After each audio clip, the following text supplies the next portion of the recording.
everyone, myself Chef Tejit again here to share a recipe with all of you, and today I'll be cooking a snacks preparation. So let's come to my kitchen fast.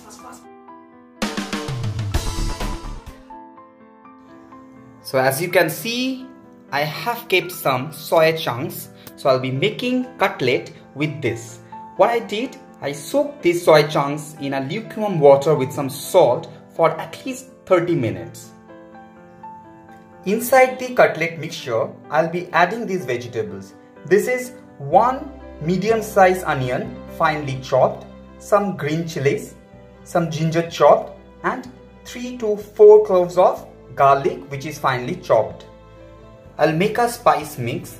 For that I need these spices: fennel seeds or sauf, some coriander seeds, some cumin seeds, some caraway seeds or ajwain, 1 dried red chili, and 9 pieces of black peppercorn.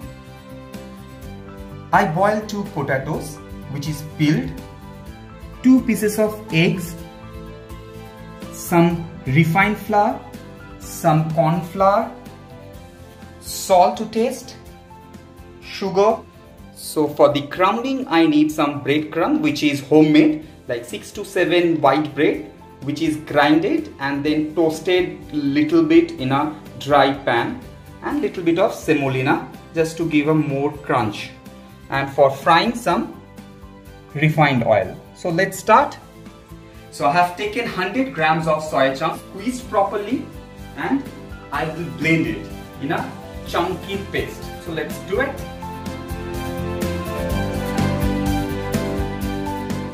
So you can see this is nice and chunky.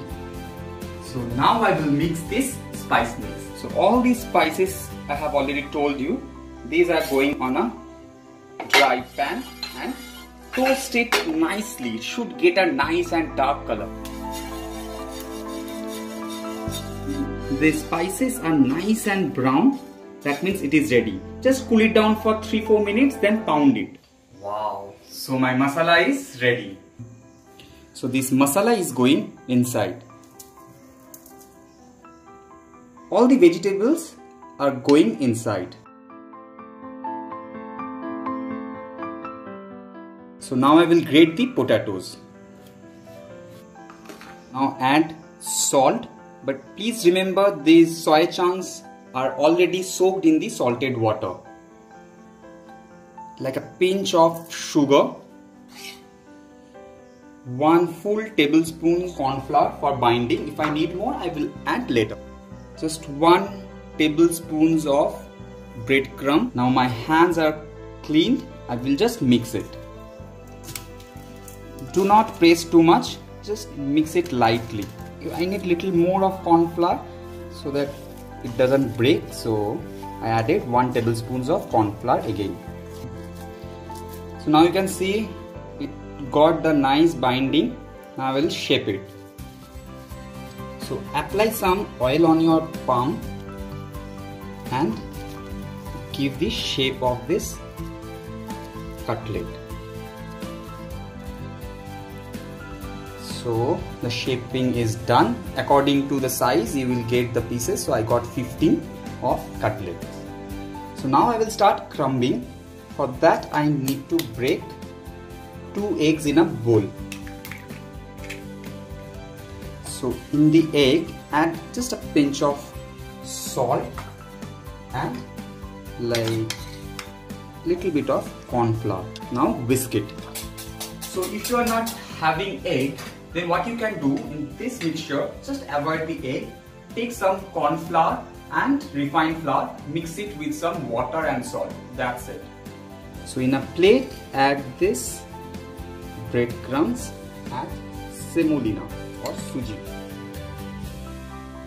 I will mention that I have already added some salt in the breadcrumb. So if you are buying some breadcrumb from outside, you can add some salt in the breadcrumb as well. Just dust with this flour, refined flour nicely. After that, put it in the egg mixture. So if you are not having egg, you will put it in that flour mixture. Take it out all the excess egg from this and put it in the breadcrumb. And now the way you will give the shape, it will remain like that only. So make sure you give a nice cutlet shape. So now all the cutlets are crumbed. Let's fry. Add oil in a pan. When the oil is medium hot, just start frying one by one.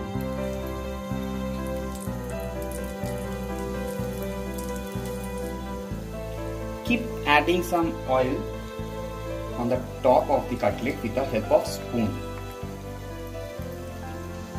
So when one side is getting nice and brown color, golden brown color, turn the side and fry another side. Now fry in the very low heat. When this cutlet got the acquired color, increase the flame and take it out. Soy and potato cutlets are ready. Let's try and let me know how it is coming on the comment section, and please subscribe and share to inspire me. Thank you for watching. See you soon.